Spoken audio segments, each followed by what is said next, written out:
Argentina এবং সুইজারল্যান্ডের মধ্যকার ম্যাচটি কোয়ার্টার ফাইনালের চতুর্থতম ম্যাচ। সেই ম্যাচটিও হাড্ডাহাড্ডি হতে যাচ্ছে। আর্জেন্টিনা খুব সহজে যে জয়লাভ করবে তা কিন্তু না। আর্জেন্টিনা এবারের বিশ্বকাপে প্রত্যেকটি ম্যাচ তাদের ভুগিয়েছেন।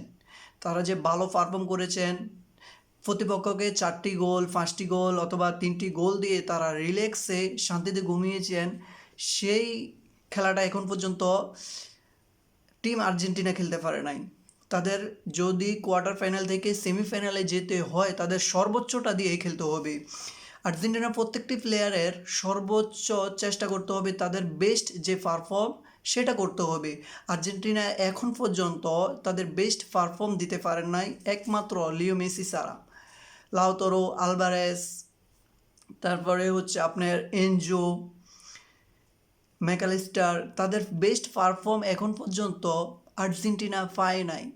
সে জায়গা থেকে আর্জেন্টিনাকে যদি কোয়ার্টার ফাইনাল ফেরোতে হয় সুইজারল্যান্ডের সাথে, সুইজারল্যান্ড খুবই শক্তিশালী দল, তারা যে কোনো দলকে চ্যালেঞ্জ জানায় এবং এতদিন যে সমস্ত দলের সাথে আর্জেন্টিনা খেলে এসেছেন তাদের যে কোয়ালিটি ছিল, তারা অনেক পিছিয়ে ছিল তাদের ফুটবল র্যাঙ্কিংয়ে। সেই জায়গা থেকে সুইজারল্যান্ড কিন্তু 20-এর মধ্যে। তাদেরকে হারাতে হলে আর্জেন্টিনার সর্বোচ্চ দিয়ে খেলতে হবে এবং আর্জেন্টিনা যদি কোনোভাবে বাদ পড়ে যায় সুইজারল্যান্ডের সাথে, আশা করি আর্জেন্টিনা বাদ পড়বে না, তাদের সর্বোচ্চ দিয়ে তারা খেলে সেমিফাইনালে যাবেন এবং তাদের প্রতিপক্ষ হয়তো নরওয়ে অথবা ইংল্যান্ডের সাথে তাদের দেখা হতে পারে। আশা করি মেসি এই বিশ্বকাপে ভালো করবেন, কোয়ার্টার ফাইনাল থেকে সেমিফাইনালে যাবেন এবং সেমিফাইনাল থেকে ফাইনালে যাবেন। স্পেনের সাথে দেখা হবেন হয়তো, কারণ স্পেনের অলরেডি খেলা শেষ, তারা জয়লাভ করেছেন, তাদের খেলা পড়ছে ফ্রান্সের সাথে।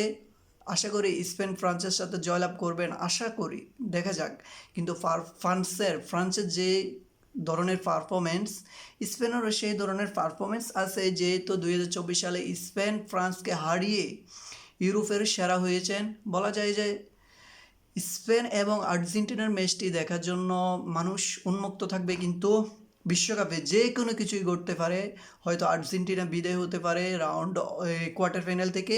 রাউন্ড অফ 16-এ আর্জেন্টিনা বিদায় হচ্ছিল, সে জায়গা থেকে তারা 12 মিনিটে তারা কামব্যাক করে এবং তারা কোয়ার্টার ফাইনালে পৌঁছে যায়। তাদের প্রতিপক্ষ হয় সুইজারল্যান্ড। দেখা যাক বিশ্বকাপের চতুর্থ কোয়ার্টার ফাইনালে মেসির আর্জেন্টিনা কি সেমিফাইনালে যেতে পারে কিনা, সে পর্যন্ত আমাদেরকে অপেক্ষা করতে হবে। ম্যাচটি আগামীকাল রবিবার সকাল 7টায় অনুষ্ঠিত হবে।